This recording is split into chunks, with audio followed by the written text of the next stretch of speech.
ANT videos channel group में आपका बहुत बहुत स्वागत है। जी हाँ, आज बहुत ही खुशखबरी वाला दिन है। जी हाँ, बूथ लेवल ऑफिसर्स के लिए आज बहुत ही खुशी का दिन है। आज इलेक्शन कमीशन ऑफ इंडिया ने BLOs को एक मान लीजिए कि एक गिफ्ट वापस आपको दे दिया है, जिसकी बहुत समय से मांग थी। जी हाँ, बहुत ही खुशी का दिन है कि आज गरुड़ा ऐप से आप वापस बिना OTP के फॉर्म भर पाएंगे। जी हाँ, सत्य बोल रहा हूँ, बिल्कुल सही बोल रहा हूँ। आप गरुड़ा ऐप से बिना OTP ऑथेंटिकेशन के आप वापस से हर प्रकार के फॉर्म को भर पाएंगे। उसके लिए आपको करना क्या होगा, ECI ने ये निर्देश दिए हैं कि सबसे पहले अपने मोबाइल में जो गरुड़ा ऐप के पुराने वर्जन डले हुए हैं, गरुड़ा ऐप को अनइंस्टॉल कर दीजिए। बिल्कुल जी हाँ, अपने मोबाइल से अपडेट नहीं करना है, बिल्कुल अपने मोबाइल से गरुड़ा ऐप को अनइंस्टॉल कर देना है। उसके पश्चात गूगल प्ले स्टोर पे जाके आपको गरुड़ा ऐप को जो है वापस से इंस्टॉल करना है। गरुड़ा ऐप आप यहाँ पर मैंने पहले से इंस्टॉल कर रखी है, यहाँ पर आपको इंस्टॉल का बटन दिखाई देगा, तो आप उसकी सहायता से इंस्टॉल कर सकते हैं। अब हम चलते हैं गरुड़ा ऐप पर। गरुड़ा ऐप में और क्या क्या चेंजेस किए गए हैं, आइए चलते हैं गरुड़ा ऐप पर। गरुड़ा ऐप जब आपके मोबाइल में इंस्टॉल हो जाएगा तो आपको आइकन में किसी प्रकार का बदलाव नहीं किया गया है, वही ग्रीन कलर का आइकन है, GURUDA गरुड़ा उसकी स्पेलिंग है। हम इसको टैप करते हैं। गरुड़ा एप्लीकेशन जब ओपन हो जाएगी तो आप देखेंगे कि यहाँ पर डैशबोर्ड में, जी हाँ, डैशबोर्ड में भी परिवर्तन किया गया है। यहाँ पर आप देखते थे पहले 3 टाइल आती थी। ये जो ऑप्शन देख रहे हैं इस जगह पर, यहाँ पर पहले 3 ऑप्शन दिखाई देते थे। Form received with in 7 days, form received before 7 days, और एक और टाइल आती थी। यहाँ पर एक ऑप्शन और था, उस ऑप्शन का नाम था फील्ड वेरीफाइड, यानी कि जो येलो कलर से जो ऑप्शन था फील्ड वेरीफाइड का, यानी कि सत्यापन कर चुके फॉर्म्स की संख्या, तो अब उसे हटा दिया गया है। तो ये तो रही आपकी डैशबोर्ड की चेंजेज। इसके अलावा और कोई चेंजेज नहीं है। फॉर्म्स के जो सत्यापन के लिए जो आपके पास आएंगे वो वही आपको टोटल रिक्वेस्ट फॉर्म 6, 7, 8 है, इस तरह से आपको वेरिफिकेशन दिया गया है। इसमें कोई बदलाव नहीं किया गया है।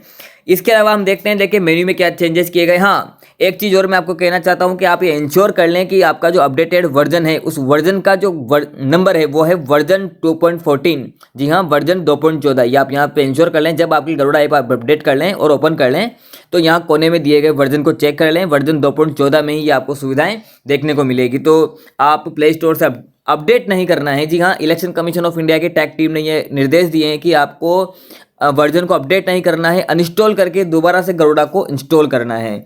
अब हम चलते हैं इसकी मेन्यू में, देखते हैं मेन्यू में क्या चेंजेस किए गए हैं। तो जी हाँ, मेन्यू पे मैंने टैप कर दिया है। यहाँ पर देखिए मेन्यू में भी काफ़ी सारे चेंजेस किए गए हैं। जहाँ पहले वर्जन 10 में, वर्जन 2.10 में ये फॉर्म्स का ऑप्शन हटा दिया गया था, अब वापस से फॉर्म्स का ऑप्शन ले आया गया है। इसके अलावा आपने जो सत्यापन कर लिए हैं, कंप्लीटेड फील्ड वेरिफिकेशन फॉर्म, ये जो ऑप्शन है, ये वाला ऑप्शन नया जोड़ा गया है। यानी कि आपने जिन फॉर्म्स को सत्यापित कर लिया है वो आपको यहाँ पर दिखाई देंगे।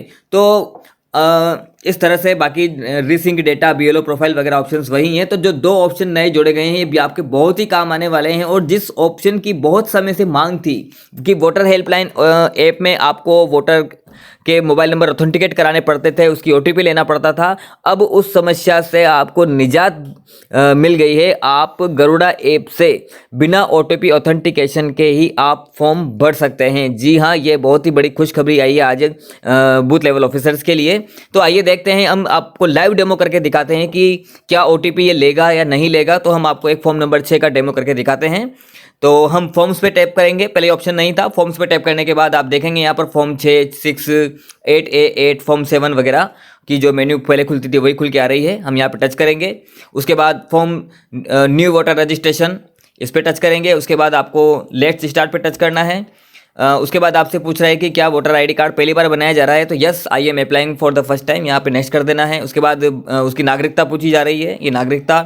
उसके पश्चात आपको यहाँ पर जो है डेट ऑफ बर्थ और स्टेट सेलेक्ट करना है। स्टेट आपका डिफ़ॉल्ट जो है सिलेक्ट होकर आता है, लेकिन इसमें अगर किसी प्रकार का कोई बदलाव है तो आप अपने हिसाब से, आप जिस भी स्टेट को बिलोंग करते हैं उस स्टेट को यहाँ पे आप सेट कर लीजिए। उसके बाद डेट ऑफ बर्थ है, डेट ऑफ बर्थ किस प्रकार से कैलेंडर में सेट की जानी है मैं अपने पिछले वीडियो में बता चुका हूँ, एक बार फिर बता रहा हूँ आपको। सबसे पहले यहाँ पर जो है आपकी जो अपडेटेड वर्जन है, अपडेटेड वर्जन में आपको 1 जनवरी 2004, जी हाँ, फिर कह रहा हूँ 1 जनवरी 2004 तक के आयु वर्ग वाले बच्चों को आप इसमें फॉर्म भर सकते हैं। अगर 1 जनवरी 2004 आयु वर्ग का application date of birth accept नहीं कर रहा है तो आप समझ जाइए कि आपका वर्जन अभी भी पुराना है, आपको उसको अनइंस्टॉल करना है और वापस से उसको अपडेट करना है, उसको अनइंस्टॉल करके इंस्टॉल करना है। तो यहाँ देखिए आप 1 जनवरी 2004 तक के फॉर्म में भर सकता हूँ इस ऐप की सहायता से। तो इस कैलेंडर की सहायता से आप किस प्रकार से डेट ऑफ बर्थ को सेट करेंगे ये हमने पहले हमारे पिछले वीडियो में बता दिया है, हम इसमें ज़रा डिटेल में बात नहीं करेंगे। उसके पश्चात आपको यहाँ पे लेना है डॉक्यूमेंट में यहाँ पर परिवर्तन नहीं किए गए हैं, वही डॉक्यूमेंट हैं आधार कार्ड, पासपोर्ट, पैन कार्ड वगैरह वगैरह। तो मैं यहाँ पर आधार कार्ड वाला ऑप्शन चूज कर लेता हूँ। उसके पश्चात आपको अपलोड करना है। अपलोड बटन के लिए आपको कैमरा और गैलरी 2 ऑप्शन दिए गए हैं। तो मैं एज ए डेमो आपको बताऊँगा, तो मैं गैलरी में से एक जो है मेरा पिक ले लेता हूँ। ये जो डेमो मैं आपको बता रहा हूँ ये डेमो मात्र है। उसके पश्चात आपको इंश्योर कर लेना है कि प्रीव्यू आ जाना चाहिए। अगर प्रीव्यू नहीं आया है तो आपको उसका प्रीव्यू जरूर देखना चाहिए, अन्यथा फिर आगे जाके आप कहेंगे कि वो सबमिट नहीं हो रहा फॉर्म। तो प्रीव्यू आपको यहाँ पे देख लेना है। उसके पश्चात आपको कर देना है नेक्स्ट। अपलोड पिक्चर वाले बटन पे आपको टैप करना है, यानी कि आवेदक का फोटो जो आप लेके आए हैं, आवेदक का फोटो। उसके पश्चात आपको गैलरी की सहायता से या कैमरे की सहायता से, जैसे भी स्थिति हो उसकी सहायता से आपको इसमें आवेदक के फोटो ले लेने हैं। तो ये यहाँ पे मैं एज ए डमी आपको दिखा रहा हूँ और आवेदक का फोटो मैंने यहाँ पर लगा दिया है। उसके पश्चात आपको उसकी मिनिमम सी जानकारी जो आपको भरनी होती है, उसका जेंडर सेलेक्ट करना है। नेम ये वाला जो ऑप्शन है ये इंग्लिश के लिए है, तो यहाँ पे मैं इंग्लिश में लिखूंगा। रीजनल लैंग्वेज में ऑटोमेटिक ट्रांसलेट होके आ जाएगा, है ना। इसके पश्चात सरनेम, अगर उसका कोई सरनेम है तो यहाँ पर आपको ऊपर वाले डिब्बे में इंग्लिश में लिखना है, नीचे वाले डिब्बे में जो है इंग्लिश में हिंदी में ऑटोमेटिक ट्रांसलेट होकर आ जाएगा। कई बीएलओ साहब मुझसे पूछते हैं कि सर अगर जब हम फाइनल सबमिशन करते हैं तो वहाँ पर एक एरर आती है कि 1 और मोर फील्ड आर रिक्वायर्ड। तो ये इसलिए होता है कि आप इंग्लिश के डिब्बे में हिंदी लिख देते हैं, हिंदी के डिब्बे में इंग्लिश लिख देते हैं, और फिर जब आप फाइनल सबमिट करते हैं तो वहाँ पर आपको इस तरह की प्रॉब्लम का फेस करना पड़ता है। अब जी यहाँ देखिए मोबाइल नंबर को मैंडेटरी किया गया है। आप मोबाइल नंबर छोड़ नहीं सकते, मोबाइल नंबर को मैंडेटरी किया गया है। अब हम मोबाइल नंबर भरकर देखते हैं कि क्या यहाँ पर ओटीपी जाता है। देखते हैं मोबाइल नंबर भरकर यहाँ पर देखते हैं। तो यहाँ पर मैं मोबाइल नंबर भर के देख रहा हूँ, ये एक वैलिड मोबाइल नंबर है, ये मेरे पर्सनल मोबाइल नंबर है। मैं इसमें अब जब नेक्स्ट करूँगा तो देखूंगा कि क्या यहाँ पर मुझसे ओटीपी पूछा जाएगा। अगर नहीं पूछा जाता है तो आपके लिए बहुत ही सहूलियत होने वाली है और बहुत ही आपका काम इलेक्शन कमीशन ऑफ इंडिया ने आसान कर दिया है। आप गरुड़ा ऐप से नेटवर्क एरिया में आकर आराम से फॉर्म भर सकते हैं। आप दिन भर फील्ड में जो फॉर्म कलेक्ट करके लाते हैं या रजिस्टर में इंदराज करते हैं, उनको आप आराम से किसी भी नेटवर्क एरिया में आकर गरुड़ा ऐप के माध्यम से फॉर्म भर सकते हैं। तो हम इसमें देखते हैं कि क्या ये ओटीपी लेगा नहीं लेगा। तो उसके पश्चात है ईमेल मैंडेटरी नहीं है, आपको ईमेल छोड़ देना है। उसके पश्चात जो आवेदक आपके सामने है, जो आवेदक का आप फॉर्म लेके आए हैं, क्या वो लोकोमोटर है, क्या वो दृष्टिहीन बाधित है, यानी कि किसी प्रकार की दिव्यांगता को रखता है, तो इसमें से आपको टैप करना है, और नहीं है तो आपको नेक्स्ट कर देना है। जी देखिए यहाँ पर मुझसे किसी भी प्रकार का ओटीपी नहीं पूछा गया। आपको मोबाइल नंबर अवश्य भरना है लेकिन ओटीपी नहीं पूछा गया। तो यानी कि आपकी बहुत सहूलियत कर दी गई है। इलेक्शन कमीशन ऑफ इंडिया को हमें थैंक्स देना चाहिए, बहुत बहुत धन्यवाद इलेक्शन कमीशन ऑफ इंडिया का, कि उन्होंने जो बूथ लेवल ऑफिसर्स की जो दुविधा थी उसको समाप्त कर दिया है। वो ओटीपी नहीं ले पाते थे। कोई आवेदक जो है ऐसे एरिया में रहता है जहाँ नेटवर्क नहीं आते हैं, वहाँ पर ओटीपी की बड़ी समस्या थी। वो ऑफलाइन फॉर्म कलेक्ट करना शुरू कर दिया था, लेकिन क्योंकि इलेक्शन कमीशन ऑफ इंडिया ने निर्देश दिए थे कि सारा काम ऑनलाइन माध्यम से ही करना है, तो उस दुविधा को अब वापस सुविधा में बदल दिया है। जी हाँ, गरुड़ा ऐप पर वापस फॉर्म भरने की सुविधा आपको दे दी गई है। तो इस फॉर्म को हम फटाफट से कंप्लीट करते हैं और देखते हैं कि क्या ये फाइनल सबमिट होगा नहीं होगा। तो यहाँ पर आपको enter voter ID, number of family members, तो आपको जिस भी आप आवेदक का फॉर्म भर रहे हैं उसके घर में रहने वाले किसी मेंबर का आपको यहाँ पर इपिक नंबर डालना है। मेरे पास अभी इपिक नंबर नहीं है, लेकिन आपको डालना जरूर है। इस वाले डब्बे में आपको इपिक नंबर डालना है। उसके पश्चात आप जिस भी गार्जियन, आपके पिता हैं, पति हैं, जो भी हैं, उनका आपको यहाँ पर जो है नाम भरना है। ऊपर वाला डिब्बा इंग्लिश के लिए है और जो रिश्तेदार का नाम है जो ऑटोमेटिक हिंदी में भर के आ जाएगा। अब यहाँ पर रिलेशन के टाइप में फादर, मदर एंड अदर दिया हुआ है। तो मैं बता दूं, यहाँ पर अगर एक विवाहित, अगर आप यहाँ पे जो है महिला लेते हैं तो यहाँ पर महिला के केस में ये अपने आप हस्बैंड दिखाई दे वाला ऑप्शन चालू हो जाता है। मैं आपको करके बताता हूँ। इसमें बैक करते हैं, यहाँ पे अगर आप महिला लेंगे, फीमेल ले लेते हैं और इसको हम नेक्स्ट करते हैं। तो ये देखिए जहाँ पे पहले रिलेटिव के नाम भर दिया, रिलेटिव के नाम भरने के बाद जो ये जो ऑप्शन है, पहले हस्बैंड वाला ऑप्शन नहीं हमें शो नहीं हो रहा था, हस्बैंड वाला ऑप्शन, अब ये हस्बैंड वाला ऑप्शन हमें शो होने लगा है। तो ये आप जब वहाँ पे महिला चूज करेंगे, यानी कि पीछे जो ये जो ऑप्शन दिया हुआ है यहाँ पर मेल फीमेल का, तो इन ऑप्शंस की सहायता से वो हाइड और शो होता है। अगर आपने मेल लिया है तो फिर वहाँ पर जो है फादर मदर और अदर का ऑप्शन आएगा, लेकिन अगर आपने फीमेल ऑप्शन लिया है तो वहाँ पे हस्बैंड का ऑप्शन भी आपको दिखाई देगा। यहाँ पर भी हम नेक्स्ट कर देते हैं। नेक्स्ट करने के बाद जो है एड्रेस में जो है आपको आपकी मतदाता सूची के अनुसार मकान संख्या लिखनी है। उसके नगर पालिका, नगर निगम या नगर विकास न्यास द्वारा आवंटित मकान संख्या यहाँ पे नहीं लिखनी है। मतदाता सूची के जो नंबर होते हैं वो आपको यहाँ पर लिखने हैं। तो यहाँ पर मतदाता सूची के नंबर लिखने होते हैं। उसके पश्चात स्ट्रीट लोकेलिटी में आपको अनुभाग का नाम या वो जो अपने गली मोहल्ले का नाम लिखवाना चाहता है वो आपको यहाँ पे लिखना है। एज ए डेमो में यहाँ पर आपको लिख के बता रहा हूँ। यहाँ पर भी वही सिस्टम है। ऊपर वाला डिब्बा जो है टेक्स्ट बॉक्स है वो इंग्लिश के लिए है, नीचे वाला जो डिब्बा है वो हिंदी के लिए है। विलेज और टाउन, जिस भी भाग को आप बिलोंग करते हैं उस भाग का यहाँ पे आपको नाम लिखना है। वही सेम प्रोसीजर है। ऊपर वाला टेक्स्ट बॉक्स इंग्लिश के लिए, नीचे वाला हिंदी के लिए। पोस्ट ऑफिस का नाम लिख देना है, जिस भी पोस्ट ऑफिस आपका भाग जो है जिस भी पोस्ट में बिलोंग करते हैं।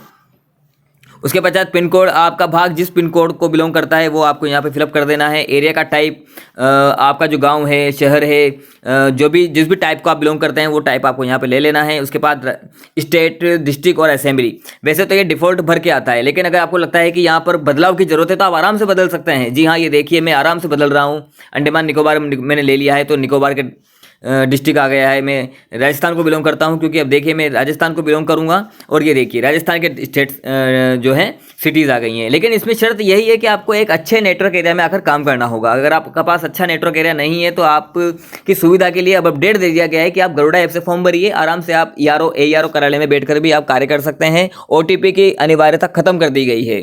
तो हाँ, मोबाइल नंबर जरूरी है। आपको मैं फिर यही कहूँगा, इलेक्शन कमीशन ऑफ इंडिया ने ये नहीं कहा है कि आपको मोबाइल नंबर नहीं भरना। मोबाइल नंबर भरना है। हर आवेदक के लिए एक नया मोबाइल नंबर भरना है। अगर आप एक ही मोबाइल नंबर एक परिवार में चलाएंगे तो फिर उसका इलेक्ट्रॉनिक इपिक कार्ड डाउनलोड नहीं हो पाएगा। तो बहुत ध्यान से मेरी बात को आप सभी ब्यूरो साहबान सुने कि मोबाइल नंबर प्रत्येक आवेदन के लिए एक नया भरना है, नया लेना है।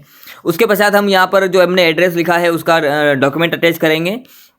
तो मैं यहाँ पर जो है कॉमन डॉक्यूमेंट ले लेता हूँ, जो फर्स्ट वाला ऑप्शन है वो ले लेता हूँ। अपलोड करूँगा एज ए डेमो में, आपको अपलोड करके बता रहा हूँ। मान लीजिए मेरा जो भी डॉक्यूमेंट मैंने यहाँ पे अटैच करना चाहता हूँ उसका मैंने सेलेक्ट कर लिया है, और ऊपर जो ये बटन दिया गया है, राइट का बटन दिया गया है, राइट कॉर्नर में आपको उसको टच करना है। उसके पश्चात आपको उसका प्रीव्यू देख लेना है। प्रीव्यू देखने के पश्चात आपको लग गया कि हाँ ये अटैच हो चुका है, तभी आपको नेक्स्ट करना है। नेक्स्ट करने के पश्चात यहाँ पर फिर से डेट मांग रहा है। ये डेट कब की होती है? ये डेट वो होती है कि उक्त आवेदक आपके भाग में कब से रहने के लिए आया। तो यहाँ पर आपको डेट सेलेक्ट कर लेनी है। तो अच्छा, अब देखिए यहाँ पर जो है जो मंथ हैं वो संख्यात्मक रूप में दिए गए हैं, जैसे M11, M10, M9, M8, अर्थात मंथ का नंबर दिया गया है। जुलाई को 7 बोलते हैं, अगस्त को 8 बोलते हैं। इस तरह से आप आगे पीछे करके इन मंथ को सेट कर सकते हैं। तो यहाँ पे मैंने डेट सेट कर दी है। उसके पश्चात एप्लीकेंट का नाम अपने आप आ गया है। उसके पश्चात प्लेस, अर्थात यहाँ पर आपको आपके भाग का नाम लिखना है। तो ये मैंने यहाँ पे लिख दिया है भाग का नाम। उसके पश्चात कर देना है आपको डन। जी देखिए यहाँ पर इसने प्रीव्यू दिखा दिया है, अर्थात ये फॉर्म बिना OTP की सहायता से सबमिट हो जाएगा। मैं इसको कंफर्म नहीं करूँगा, क्योंकि कंफर्म होते ही फिर ये संबंधित ERO कार्यालय में चला जाएगा, फिर उन ब्यूरो साहब को अनावश्यक परेशानी होगी। लेकिन जैसे ही मैं कंफर्म कर दूंगा, ये मैं आपको इंश्योर करता हूँ कि यहाँ पर एक रेफरेंस नंबर जनरेट होगा। उस रेफरेंस नंबर को आप रजिस्टर में इंदराज कर लीजिए। रजिस्टर में इंदराज करने का कारण ये है कि जब भी कभी किसी अधिकारी की फील्ड विजिट होती है या आपसे पूछा जाता है कि आपने कितने फॉर्म नंबर 6 भरे हैं, 7 भरे हैं, 8 भरे हैं, तो आप आराम से गिन के बता सकते हैं कि भाई मैंने इस रेफरेंस नंबर पे इस आवेदक का नाम गरुड़ा ऐप की सहायता से या वोटर ऐप की सहायता से जोड़ा है। तो इस प्रकार से आप बिना OTP की सहायता से, आप बिना OTP ऑथेंटिकेशन की सहायता से आप फॉर्म भर सकते हैं, वो भी गरुड़ा ऐप पर। तो आपको इस वीडियो ट्यूटोरियल की सहायता से मैंने बताया कि आप गरुड़ा ऐप की सहायता से फॉर्म भरना वापस से शुरू कर सकते हैं। सबसे पहले आप ऐप को अनइंस्टॉल कर दीजिए, री इंस्टॉल करिए। गूगल प्ले स्टोर पर यह आसानी से मिल जाती है। गूगल प्ले स्टोर की सहायता से री इंस्टॉल करिए और अपना काम जो या आपको इसमें जो असुविधा हो रही थी कि OTP नहीं देते हैं, तो उस समस्या को समाधान कर दिया गया है। आप कह रहे थे कि हम तो ऑफलाइन फॉर्म भरेंगे, ऑफलाइन फॉर्म को फिर कार्यालय में आकर जमा करा देंगे, तो अब उस समस्या को समाप्त कर दिया गया है। इलेक्शन कमीशन ऑफ इंडिया को हम वापस से थैंक्स बोलते हैं। आप सभी की तरफ से मैं इलेक्शन कमीशन ऑफ इंडिया को थैंक्स बोलता हूँ कि उन्होंने गरुड़ा ऐप पर वापस से जो है आवेदन शुरू कर दिए हैं। बहुत बहुत धन्यवाद।